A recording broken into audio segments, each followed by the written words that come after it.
제가 지금부터 말하는 이름을 알아들을 수 있는지 한번 들어보세요. 모카, 마키아토, 아메리카노, 카푸치노, 라떼, 에스프레소. 놀라운 건 이게 전부 커피 이름이란 겁니다. 우리 그냥 커피인데요. 근데 더 깜짝 놀랄 것은 미국에 가면요, 지금 말한 것 중에서 내가 한 가지를 선택을 해서 주문을 하면 또 질문을 한다 그래요. 크림은 넣을 건지 말 건지, 설탕은 넣을 건지 말 건지, 넣는다면 얼마큼 넣을 건지, 물 온도는 얼마나 맞춰줄 건지, 이런 것들을 또 막 질문을 막 던진다고 합니다. 그래서 미국 사람들은 커피 한 잔을 마셔도 자기의 입맛에 완전히 그냥 맞춤 커피를 제작을 해가지고 마실 정도라고 합니다. 우리는 어때요? 커피 한 잔 합시다 하면 그냥 커피 나오지 않습니까? 미국은 커피가 주문이 얼마나 복잡한지 유럽 사람도 미국에 가면은 뭐가 이 나라 이렇게 복잡해 할 정도로 미국은 그렇게 커피 주문이 복잡하다고 합니다. 미국 사람은 어릴 적부터 편식하면요, 집안에서도 그 편식을 그냥 그대로 인정을 해준다고 해요. 그것이 이제 인권이 존중되는 건 좋겠지만 그것 때문에 나중에 편식주의자 될 일들이 많다 그래요. 그래서 세계적으로 성인 음식 질병 가운데 가장 높은 나라 중에 하나가 바로 미국입니다. 음식 알레르기가 너무 많아요. 못 먹는 음식들이. 그래서 아예 애초에 그 요리에 내가 먹지 못하는 요리 재료가 들어가면 그것을 빼고 먹어야 할 정도인 사람들이 굉장히 많은 나라가 미국이라 그래요. 그 이유가 무엇이냐? 편식에서 왔다 하는 거지. 편식에서. 우리나라는 어떻습니까? 안 먹으면 폐사라도 먹이죠. 그래서 우리나라는 거의 못 먹는 음식이 거의 없어요. 뭐 한두 가지는 있겠지만은 그러나 여러 가지이지는 않을 겁니다. 우리나라는요, 질병에 굉장히 강한 민족성을 가지고 있다 그래요. 그래서 우리나라는 아주 더운 나라에 가서도 살고 또 아주 추운 북극 지방에 가서도 살고 전천후. 그래서 이것을 어떤 분은 하나님께서 우리나라를 선교 강국으로 세우시기 위하여 좋은 민족적인 체질을 갖게 하셨다. 믿음이 있으시면 아멘 하시기 바랍니다. 요즘은 근데 우리나라에도 서구 문화가 많이 들어오면서 음식도 서구 음식으로 많이 바뀌었죠. 그래서 아까 제가 나열했던 그 커피들이 젊은 분들은 다 알아요. 그래서 저도 커피숍 가가지고 일주일에 한 번 제가 이제 방배동에 우리 신학교를 가면 거기서 이제 밥 먹고 나면 커피를 한 잔 마시거든요. 그러면 뭘 시켜야 되나 하다가 항상 시킬 게 없어가지고 아메리카노만 시킵니다. 다른 거는 잘 몰라요, 이게 뭔지. 우리나라도 서구 음식에 또 서구 이 문화가 많이 들어와가지고 편식하는 아이들이 굉장히 많이 지금 만들어지고 있다고 그래요. 생성되고 있다고 그래요. 이게 뭐냐? 나중에 질환으로 바뀔 수 있는 그런 좋지 않은 문제들입니다. 편식주의자가 되면 나중에 꼭 병이 생긴다고 해요. 마찬가지입니다. 하나님 말씀을 받을 때에 편식하지 말아야 돼요. 좋아하는 구절만 받고 좋아하지 않는 말씀은 버리고 하는 것이 아니라 골고루 구약이든 신약이든 골고루 우리가 먹어야 됩니다. 나하고 부대끼는 말씀은 거부하고 내 삶의 은혜가 되는 그런 말씀은 내가 받고 그러면 편식주의자가 돼가지고 나중에는 그 사람은요, 영혼이 건강하지 못해요. 그러면 말씀이 나를 이끄는 주인이 되어야 되는데 나중에 어느새 보면요, 내가 말씀을 이끌고 다니는 주인이 되어 있더라고요. 그리스도가 집안의 주인이라고 우리가 고백을 하는데 집안에서 대파 싸우지 않습니까? 그리스도가 진정한 주인이라고 한다면 싸울 필요가 없는데 말이죠. 그리스도가 교회의 주인이라고 하는데 교회에서 종들이 싸운단 말이에요. 정말 그리스도가 주인이라고 한다면 싸울 이유가 뭐가 있겠어요? 빌립보서 2장 3절 말씀에 각각 자기보다 남을 낮게 여기라 그랬어요. 여러분 그렇게 하고 계십니까? 네. 자기보다 남을 낮게 여겨라. 그 낮게 여기라고 하는 말이 받침이 시옷이에요. 근데 이게 이제 시옷이 아니고 지읒 받침을 붙여가지고서 네가 더 낮은 거 아니야. 내가 더 높잖아. 순종을 가르친다는 명목으로 자기 고집을 드러내진 않습니까? 말씀이 드러나야 되는데 내 말이 더 크게 드러나지 않냔 말이죠. 자, 여러분, 내 마음대로 할 수 있다라고 하는 그 대상이 있을 때에는요, 그 사람 앞에서 말과 행동을 더욱 조심해야 됩니다. 그는 반드시 등을 돌려서 자기와 마음이 맞는 그 사람과 함께 여러분에 대해서 평가하는 말을 합니다. 여러분이 들려준 그 말이, 여러분들이 보여준 그 행동이 나중에 돌아서 보면요, 여러분들의 됨됨이가 되어 있어요. 그건 분명합니다. 저도 많이 경험을 했어요. 내가 들려준 그 말이, 내가 보여준 그 행동이, 내가 결정을 할 때의 그 결정의 기준이 나중에 돌아서 들어보면 나의 됨됨이가 되어 있더라고요. 교회에서나 가정에서나 권위와 권위주의를 구별할 수 있어야 돼요. 권위와 권위주의를 구분해야 됩니다. 권위주의는 자기 스스로 추구하는 것이고, 권위는 하나님께 받아서 내가 누리는 것입니다. 저는 여러분들이 권위주의자 되지 말고 권위가 있기를 바랍니다. 언제 그 권위가 있을까? 겸손할 때에 근접할 수 없는 권위가 생기는 거예요. 정말 겸손할 때에 함부로 할 수 없는 그런 권위가 있는 것입니다. 스스로 자기를 높이는 사람 앞에서는요, 우리도 별 차이를 못 느껴요. 그래가지고 우리도 같이 뭐 권위를 내세우고 뭐 같이 떠들고 합니다. 그러나 정말 자기를 완전히 비운 사람, 그런데 하나님의 말씀은 너무너무 잘 알고 또 아무것도 모르는 것이 아니라 웬만큼 다 아는데도 불구하고 정말 자기를 다 비운 사람 앞에서는 우리도 말과 행동을 굉장히 조심스럽게 할 수밖에 없어요. 왜 그럴까요? 빛이 무엇인지를 우리가 알기 때문에 그래요. 세상 권위는 자기를 높여야 유지된다고 합니다. 교회 권위는 자기를 낮춰야 유지됩니다. 그렇지 않으면 그것은 권위가 아니라 교만이 되는 거예요. 아름다운 권위가 있어야 되는데 추하고 악한 교만이 있는 것입니다. 그 교만을요, 덮어버리죠. 다른 그 무언가로. 권위는 하나님 앞에 나를 낮출 때에 하나님께서 주시는 것입니다. 그러므로 누가 내 말을 잘 안 듣는다 싶으면 그를 꺾으려고 하지 말고 하나님 앞에 여러분들을 낮추십시오. 그러면 하나님께서 그 권위를 부어주십니다. 그러면 이제 우리가 이렇게 말하죠. 아유, 목사님, 그러면요, 나를 너무 깔봐요. 나의 깔봅니다. 깔봄을 당할 수가 있어요.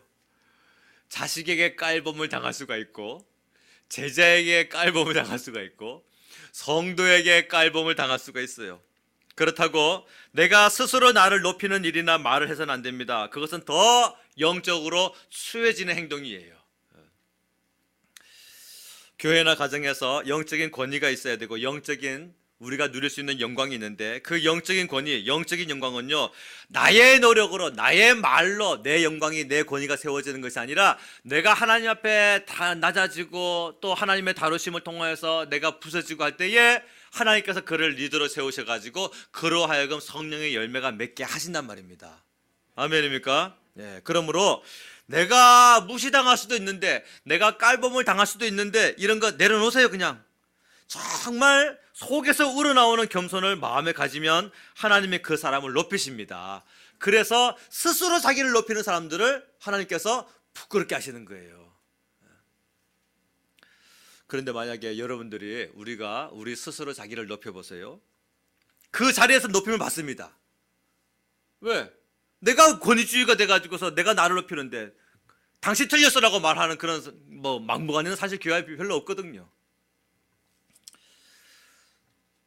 그 자리에서 높임을 받아요. 그런데 얘기가 돌아서 내 귀에 들릴 때는 나는 굉장히 비참한 사람이 되어 있어요. 교만한 사람, 성질 잘 내는 사람, 인자하지 못한 사람, 마음이 넓지 못한 사람, 심지어는 사랑이 부족한 사람. 그럼 사회 끝난 거죠. 사랑하는 여러분, 자신을 낮추십시오. 그러면 하나님이 높이십니다. 다윗은 하나님이 낮추시는 일을 몸으로 겪은 사람이에요. 이게 그냥 오늘 우리가 설교 듣듯이 그런 들은 것이 아니라 생활로 겪은 사람입니다. 하나님께서 다윗을 높은 자로 세우시기 전에 하나님께서 막, 적절한 표현이 될지 모르겠는데, 껌을 바닥에 밟고서 발로 막 짓밟아가지고 한번 비틀은 것 같은, 하나님께서 직접 다윗의 삶을 완전히 낮춰버리셨어요. 오늘 우리 하나님께서 나를 낮추시는 것이 지식이 아니라 정말 스스로 하나님 앞에 나를 다 낮춰서 하나님의 다루심 속에서 겸손한 자가 되고 부서지는 자가 되어서 하나님께서 여러분들을 통하여서 하실 일들이 많아지시기를 주님을 축원합니다. 하나님이 다윗을 낮추신 일을 한번 보겠습니다. 첫 번째로는 하나님께서 다윗을 낮추실 때에 먹을 것이 없는 자로 낮추셨습니다. 1절 말씀이에요. 자, 오늘 본문의 1절 말씀 읽겠습니다. 시작. 다윗이 노베 가서 제사장 아히멜렉에 이르니 아히멜렉이 떨며 다윗을 영접하여 그에게 이르되 어찌하여 내가 홀로 있고 함께하는 자가 아무도 없느냐 하니. 아멘. 자, 보세요. 다윗은 왕의 사위입니다. 그리고 얼마 전에 골리앗을 그냥 때려 눕혔어요. 민족적 영웅입니다. 그리고 다윗의 사위였고 군대 장관이었어요. 그런데 일을 너무 잘 처리하다 보니까 왕의 미움을 받아가지고 군대 장관에서 천부장으로 강등돼 버리고 말았어요. 모두 군대 장관이 되었다가 이제 천부장이 됐어요. 근데 천부장이라도 이게 끝발이 끝내주는 사람이에요. 천부장은 몇 명의 군사를 데리고 다닙니까? 1000명의 군사를 자기 부하로 두는 사람이 천부장이란 말이죠. 그런데 이 다윗이 왕의 사위였고 민족적 영웅이었고 골리앗을 죽였고 천부장이었고, 그런데 지금 눈 밑에 다크서클이 이만큼 있어가지고 혼자 찾아온 거예요. 깨져진 모습으로. 그러니까 이 제사장 아히멜렉이 깜짝 놀랄 일이죠. 다윗 뭔 일이야? 왜 그래? 왜 혼자 왔어? 모습은 왜 이렇게 초췌해? 그랬더니 다윗이 핑계를 댑니다. 거짓말을 하죠. 자, 2절이에요. 자, 읽어봅시다. 시작. 다윗이 제사장 아히멜렉에게 이르되 왕이 내게 이를 명령하고 이르시기를 내가 너를 보내는 것과 내게 명령한 일은 아무것도 사람에게 알리지 말라 하시기로 내가 나의 소년들을 이러이러한 곳으로 오라고 말하였나이다. 아멘. 이게 무슨 말이냐? 제사장님, 내가 지금 모양새는 이래도 왕의 첩보 작전 지금 수행 중입니다. 사실은 뭔데? 도망자인데 몸만 빠져나와가지고 주랭랑 치고 있는 도망자 신세인데 내가 지금 왕의 지금 첩보 작전을 지금 실행하고 있는 중입니다. 내가 지금 그냥 마패 속에 있는데 내가 암행어사 출두요 하면은 방망이던 친구들 내 뒤에 옵니다. 그 얘기예요. 이것만 봐도 지금 깜짝 놀랄 일인데 다윗이 한술 더 떠가지고 밥 좀 달라는 거예요. 먹을 것이 없으니까 밥 좀 주세요.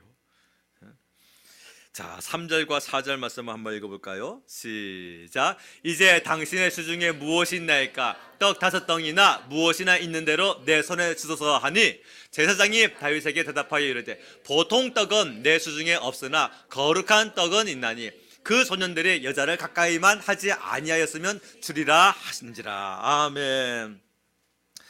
자, 보세요. 제사장이 먹을 것이 그렇게 없어? 알았어. 근데 지금 우리 집에 떡이 이 성막이잖아요. 떡은 없고, 이 보통 떡은 없고, 진설병, 하나님의 성막 안에 집어넣는 그 진설병만 있다. 이건 거룩한 떡이거든요. 성막 안에 들어가면요, 들어가자마자 오른쪽에 상이 하나 있습니다. 넓은 상이 있는데 그 상 위에 2개 탑으로 이렇게 6개씩 쌓아가지고 총 12개로 쌓아 올리는 떡이 있어요. 이것은 이스라엘 12지파를 상징하는 것으로서 하나님 앞에 우리의 것을 드립니다 라고 하는 그런 봉헌물입니다. 근데 이것은 안식일 날 아침에 새로 한 떡을 그 안에다가 이제 넣어드리고, 그 다음에 일주일 지난 후에 그 떡을 도로 빼오거든요. 그래가지고 그럼 일주일 묵은 떡은 누가 먹는 거예요? 제사장만이 먹을 수 있는 겁니다. 이게 법이에요. 하나님께서 그렇게 명령해 놓으셨어요. 다른 일반인들은 먹을 수가 없어. 제사장만 먹을 수 있어. 그리고 이제 새 떡은 들어가고, 새 떡 들어가는 날 묵은 떡 나오면 그 묵은 떡을 가지고 제사장이 먹는 겁니다. 지금 제사장이 주겠다고 하는 이 떡이 일주일 전에 올라갔다가 이제 일주일 만에 다시 내려와 가지고 제사장들 가족이 오직 그들만이 먹을 수 있도록 허락된 떡인데, 그 떡을 지금 다윗에게 주겠다는 겁니다. 이게 원래는 일반인들은 먹을 수 없는 떡이에요. 다윗은 제사장도 아니고 이새의 아들로서 레위 지파도 아니고 그냥 유다 지파예요. 근데 이 진설병을 먹습니다. 그럼 이 떡은 뭘까요? 바로 예수님이에요. 자격 없는 다윗이 그 떡을 먹은 것처럼 자격 없는 우리가 예수님을 생명으로 받게 된 것입니다. 요한복음 6장 35절 말씀에 예수께서 이르시되 나는 생명의 떡이니 내게 오는 자는 결코 줄이지 아니할 터이요. 48절에 내가 곧 생명의 떡이니라. 51절 나는 하늘에서 내려온 살아있는 떡이니 사람이 이 떡을 먹으면 영생하리라. 내가 줄 떡은 곧 세상의 생명을 위한 내 살이니라.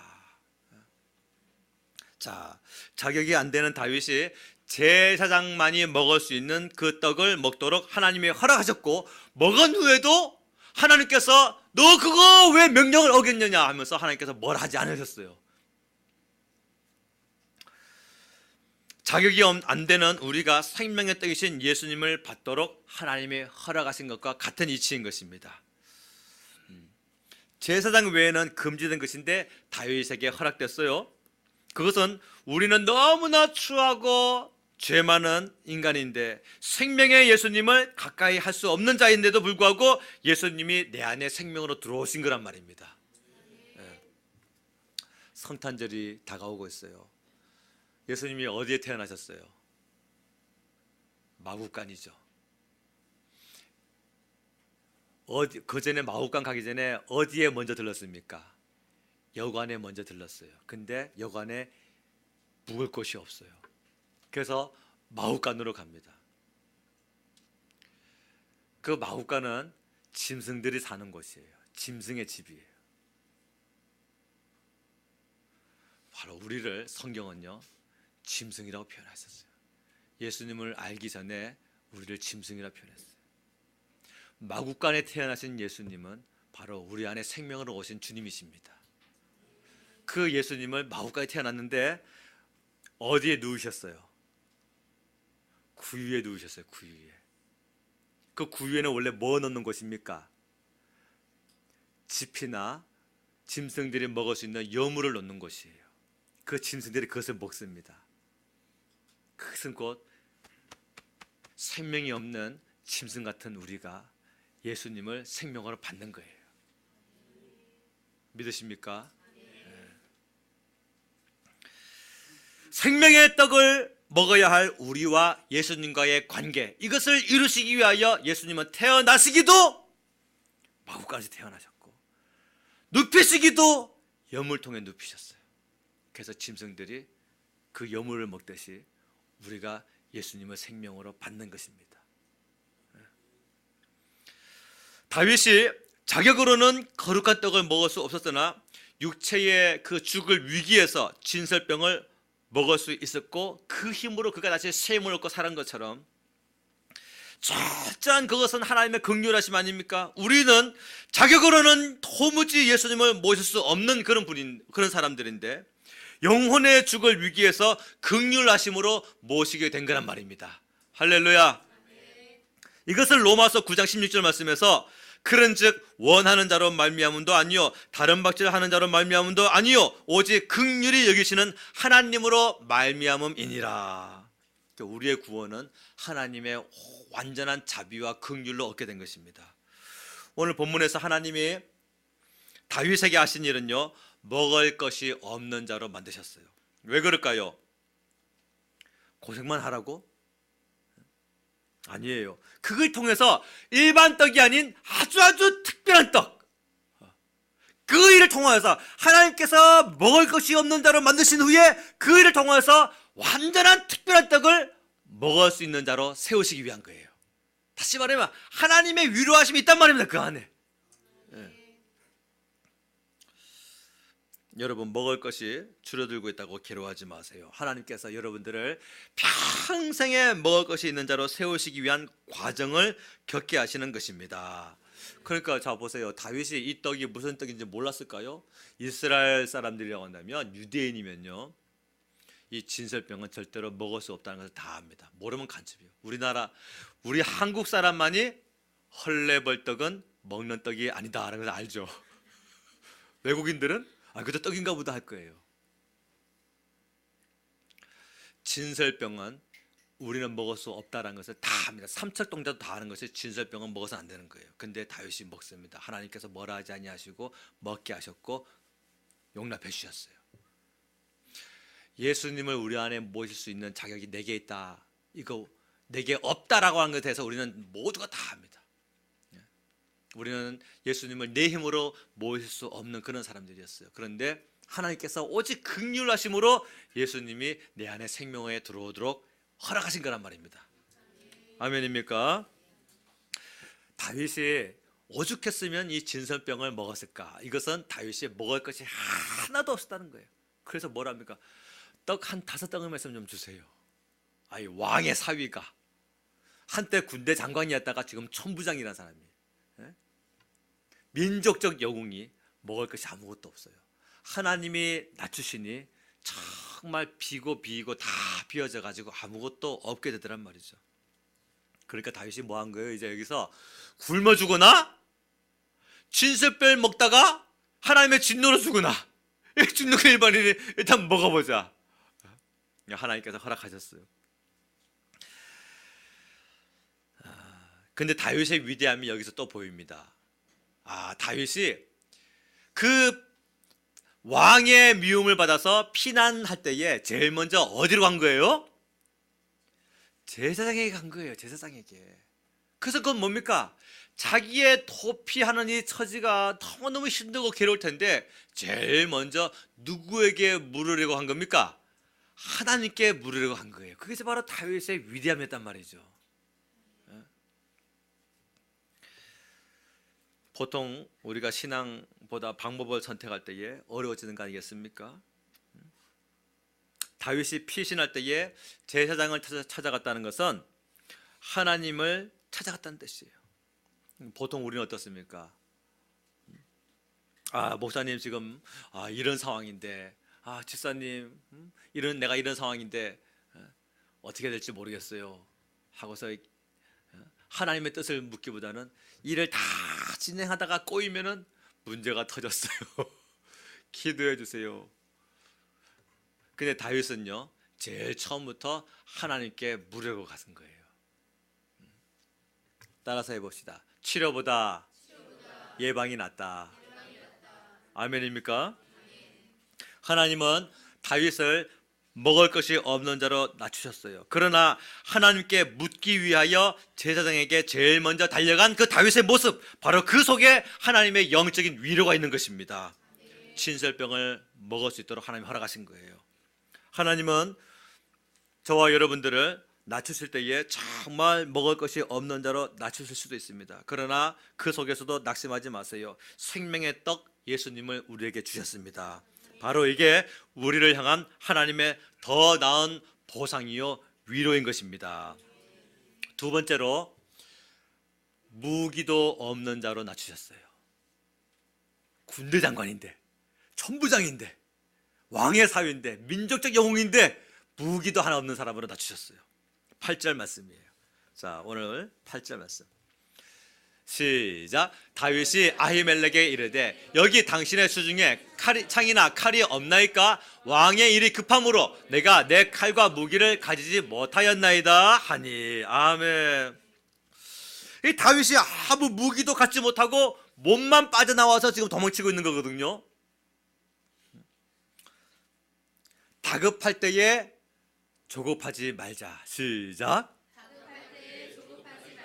다시 한번 시작. 다급할 때에 조급하지 말자. 하면 상황이 다급할 때에 우리의 마음이 조급해지지 말아야 돼요. 상황은 다급해지는 것은 뭐 내 잘못 아닙니다. 그럴 수도 있잖아요. 근데 우리 믿음의 성도가 마음이 조급해지다 보면요 실수를 하게 되고 하나님께 기도하지 못하게 되고 내 마음대로 막 일을 막 처리를 하게 됩니다. 골리앗과 싸울 때는 다윗이 뭐라 했습니까? 너는 칼과 창과 단창으로 내게 나오거니와 나는 너보다 더 긴 칼과 너보다 더 긴 창과 너보다 더 긴 방패를 가지고 나가다. 그렇게 말하지 아니하고 네가 모욕하는 만군의 여호와 하나님의 이름으로 너에게 나아가노라. 그런 다윗이 지금 여기서 제사장님 칼 없습니까? 창 없습니까? 지금 이 육신적인 무기를 잡고 있는 거예요. 왜 그랬을까요? 갑자기 마음이 조급해진 거예요. 갑자기. 우리도 이와 같이 내 살아가고 있는 지금 상황이 막 급박하게 돌아갈 때에 막 상황이 다급해질 때에 우리도 엉뚱한 무기를 찾을 수가 있어요.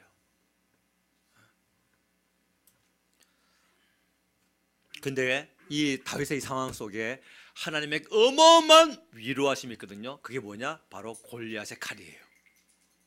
골리앗의 칼. 9절 말씀이에요. 자, 9절 말씀 읽겠습니다. 시작.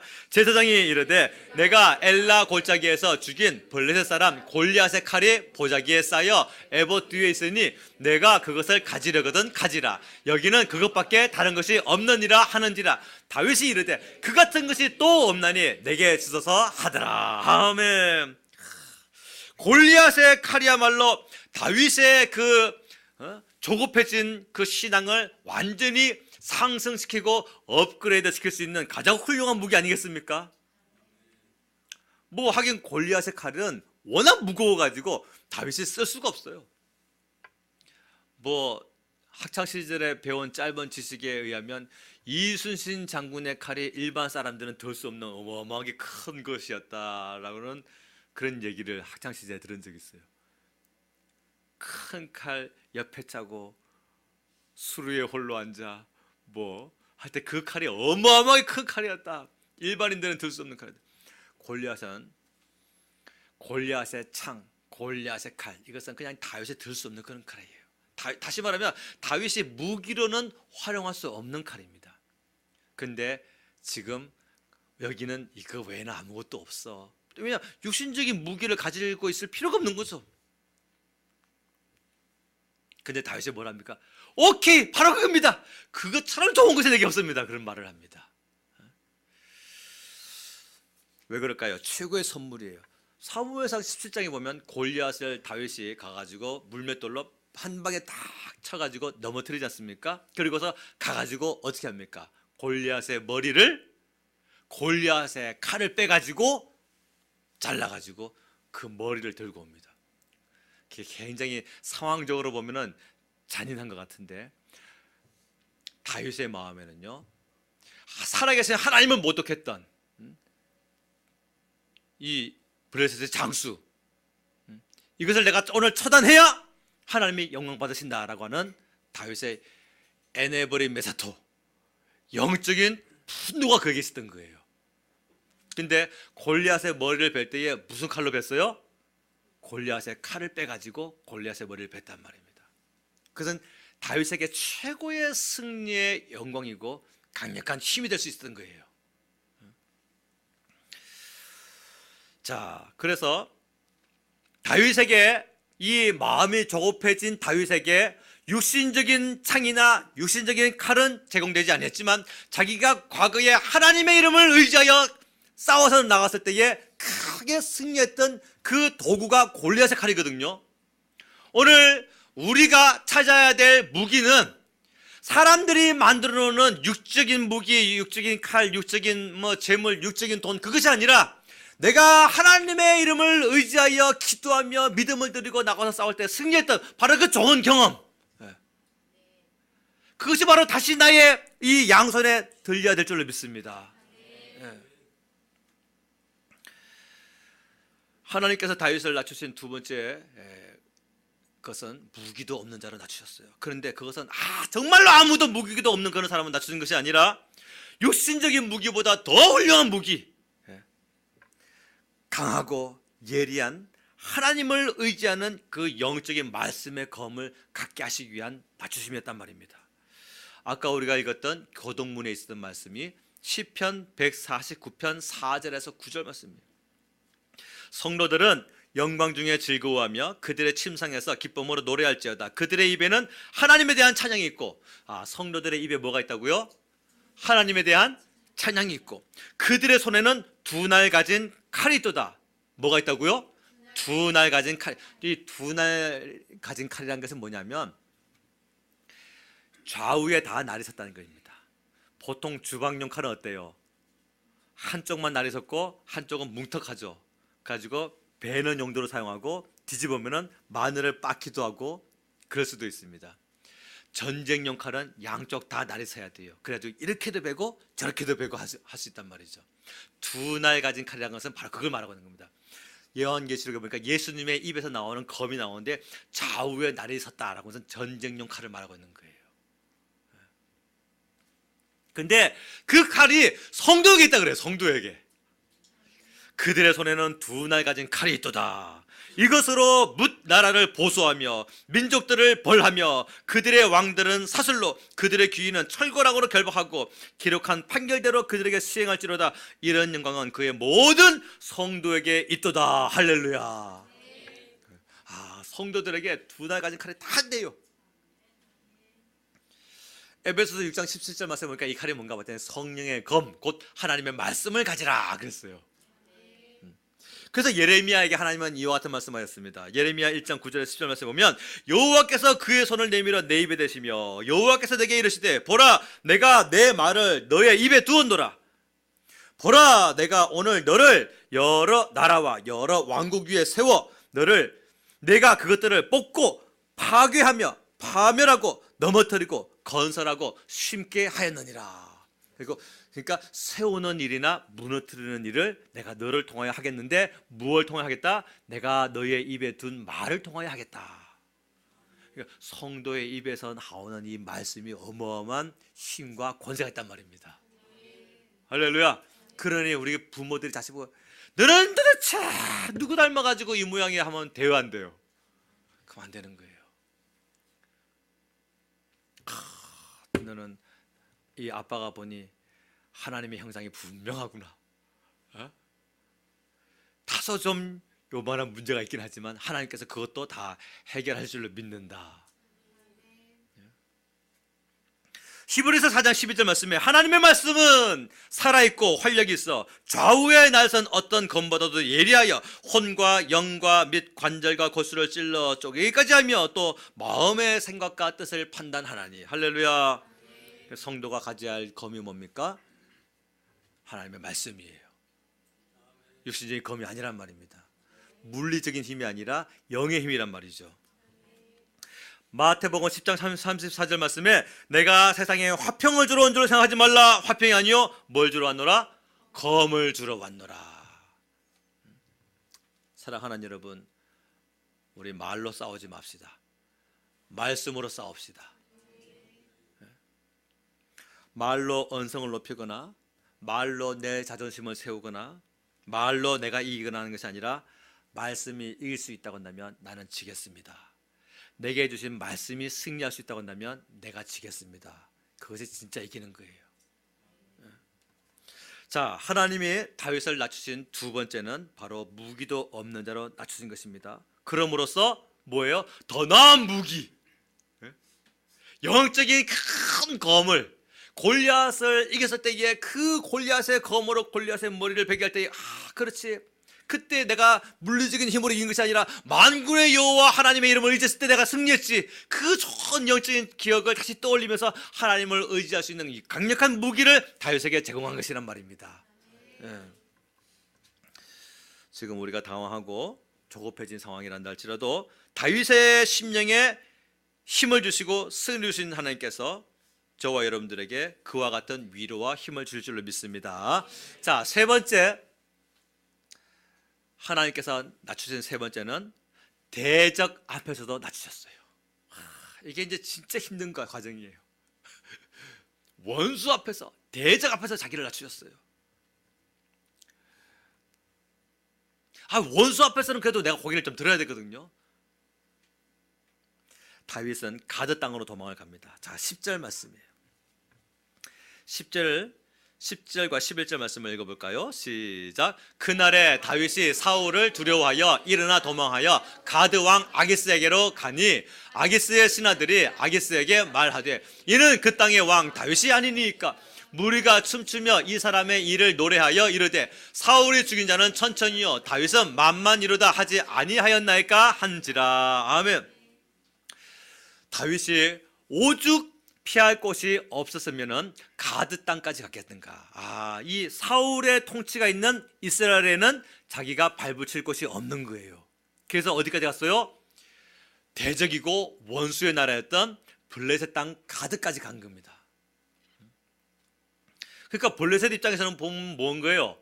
호랑이 굴에 지발로 찾아온 거예요. 무장도 아니하고 다크서클이 막 눈밑까지 내려와가지고 먹을 음식도 없고 군복도 못 입고 초췌한 모습으로 다윗이 나타난 겁니다. 한눈에 알아봤죠.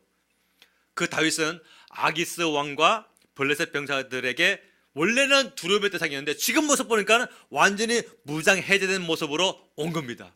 한 방에 그냥. 골리앗의 고향이 어디예요? 가드거든요. 지금 골리앗의 고향에 간 거예요. 그럼 이제 이 가드 사람들, 골리앗의 아버지, 골리앗의 엄마, 골리앗의 남동생, 골리앗의 삼촌, 골리앗의 작은아버지, 골리앗의 사촌동생, 골리앗의 옆집 아줌마, 골리앗의 친구, 얼마나 많겠어요. 기회는 이때다. 우리 사랑하는 골리앗을 죽인 다윗이 혼자 왔으니 이 자를 당장 목을 쳐가지고 장대에 매달아라 할 수 있는 일이거든요. 근데 다윗이 그곳에 갔어요. 근데 다윗이 두려워합니다. 가드 왕 아기스와 그 가드 주민 백성들을 두려워합니다. 그리고 어떻게 행동하느냐? 참 비굴한 행동을 합니다. 12절과 13절 말씀이에요. 12절과 13절이에요. 자, 오늘 본문 띄워주세요. 12절과 13절. 자, 읽겠습니다. 성경 보고 읽겠습니다. 시작. 다윗이 이 말을 그의 마음에 두고 가드왕 아기스를 심히 두려워하여 그들 앞에서 그의 행동을 변하여 미친 체하고 대문짝에 그적거리며 침을 수염에 흘리매 하며. 다윗이 과거에 내가 이러한 행동을 한 것에 대해서 이 사람들이 아직도 나에게 원한을 가지고 있구나. 다윗은 만만이요 사울은 천천히 하던 그 다윗이 아직 왔습니다 할 때 다윗이 그 말을 딱 듣자마자 두려움이 확 들어온 거예요. 과거에 수년 전에 자기가 한 행동을 이 사람들이 아직도 마음에 원한으로 가지고 있구나. 그때 다윗이 한 행동은 그 대문 앞에 머리를 기대고 한번 따라 세웁시다.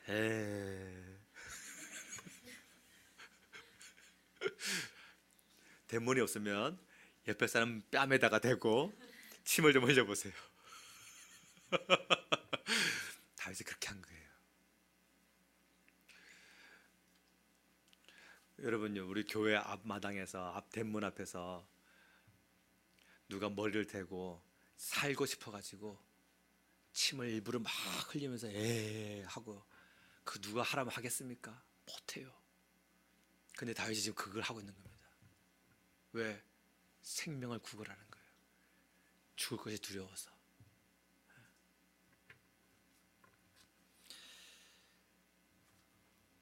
평소에 다윗은요, 블레셋 사람을 할례도 없는 사람이라고 경멸했어요. 자기가 경멸했던 그 사람 앞에 자기가 다 산산조각 부서져 버립니다. 그게 바로 하나님이 우리를 낮추시는 일들이에요. 이런 경험 해보셨습니까? 내가 저 사람처럼 신앙생활 하는데 차라리 안 하고 말지 라고 했는데 나중에 내 모습을 보니까 그보다 더 무너진 모습. 저건 도대체 저건 신앙생활 하는 거야 안 하는 거야 라고 생각했는데 나중에 나의 어떠한 모습을 보니까 나는 그보다 더 무너진 모습. 다윗은 평소에 블레셋을 할례도 없는 민족이라고 경멸했는데 그들 앞에서 미친 체하고 침을 질질 흘리고 있어요. 왜? 살아야 하니까.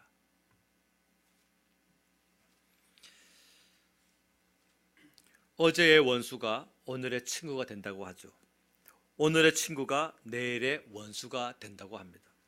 이 말은 영원한 아군도 없고 영원한 친구도 없다.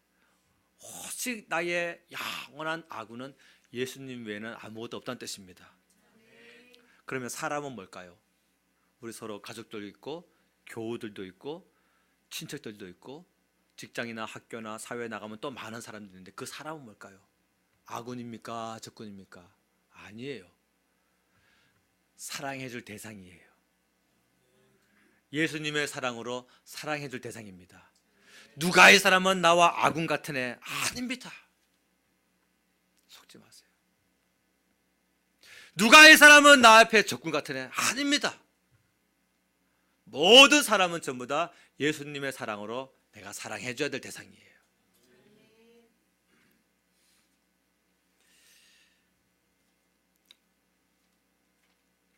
하나님이 낮추신 세 번째 다윗의 낮아짐은요, 대적들 앞에서 미친 체 하면서 자기가 완전히 다 부서지게 하셨어요. 한마디로 다윗이 평소에 자기가 생각했던 다윗의 용맹, 내가 사자도 쳤고 곰도 쳤고 골리앗도 쳤고 사울의 사위가 돼가지고 사울 왕의 사위가 돼가지고 그 후에도 내가 많은 승전 기록이 있어가지고 민족적 영웅이 되는데 지금 블레셋 앞에서 살고 싶어서 침을 질질 흘리면서 대문 앞에 머리를 그적거리면서 기대고 있는 그 모습 속에서 자기 안에 있는 이 팽창되어 있던 자기의 그런 모든 용맹함과 용기는 산산조각대가 없어요. 아무것도 없어요. 하나님이 우리를 다루시면요, 내가 할 수 있다라고 하는 믿음조차도 산산조각 나고 맙니다.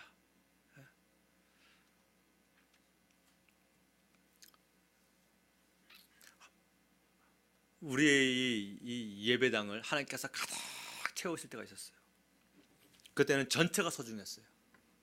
그러다가 나중에 보니까 무슨 일인지 어떠한 연고인지 이 빈자리가 생길 때에 그때의 마음이 바뀌어지게 됩니다. 한 사람 한 사람이 소중한 겁니다. 그 원리를 아십니까? 다시 말씀드려요. 이 예배당을 가득 채운 때가 있었어요. 그러다가 무슨 연고인지 여 같은 연고든 저와 같은 연고든 생겨서 빈자리가 생길 때에 전체가 소중한 것이 아니에요. 한 사람 한 사람이 최고로 소중한 것입니다.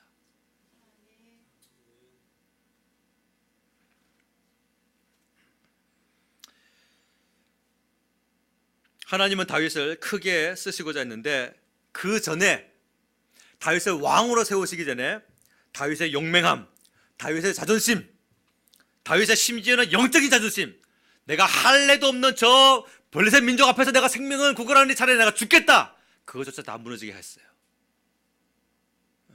그게 그래요. 그게 우리의 본질이에요.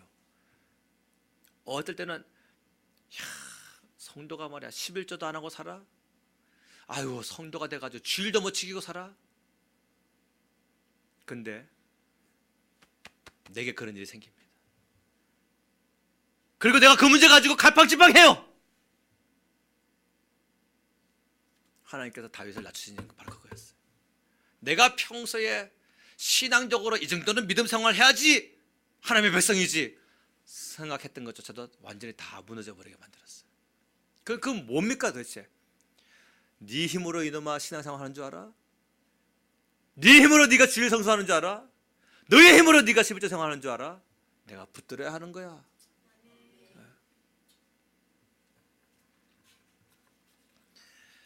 하나님이 세우시는 큰 사람은 어떤 사람일까요? 낮아진 사람입니다. 낮아진 사람, 너무나 낮아져 가지고 더 낮아질 곳이 없는 사람, 그 사람이 하나님이 높이시는 사람이에요. 대적 앞에서 생명을 구걸하느라 미친 척했던 다윗이 성문을 빠져나오면서 여기서 얼마나 스스로 비굴해졌을까요? 하나님은 다윗을 완전히 밑바닥까지 낮추게 하셨어요. 그때의 지은씨가 시편 118편인데 거기서 다윗은 이렇게 고백합니다. 여호와께 피하는 것이 사람을 신뢰하는 것보다 나으며 여호와께 피하는 것이 고관들을 신뢰하는 것보다 낫도다. 이 고백을 언제 했느냐?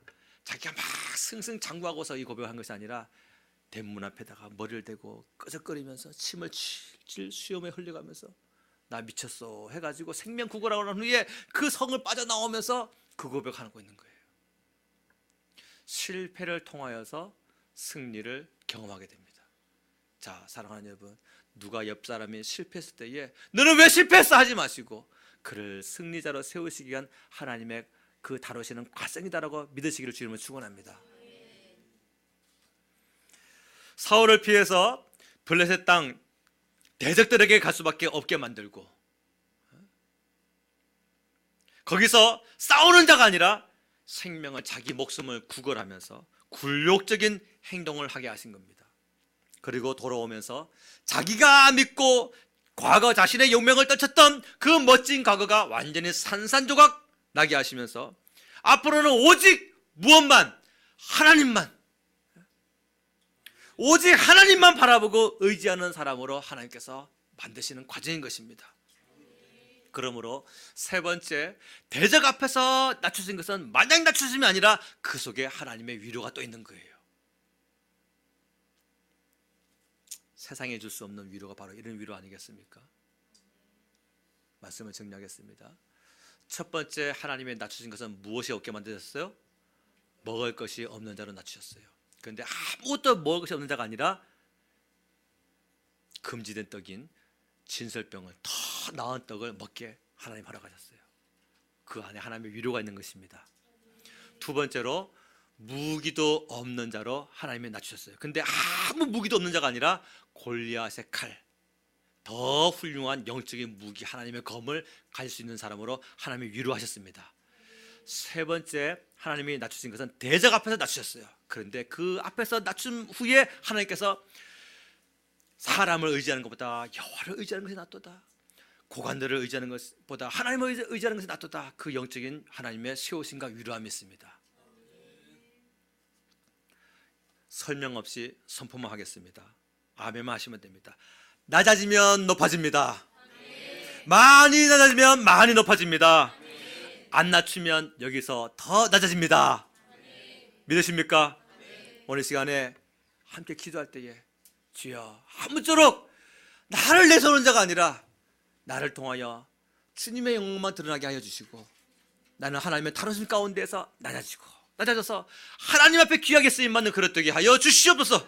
주여, 새 이름으로 통성 기도하겠습니다. 주여.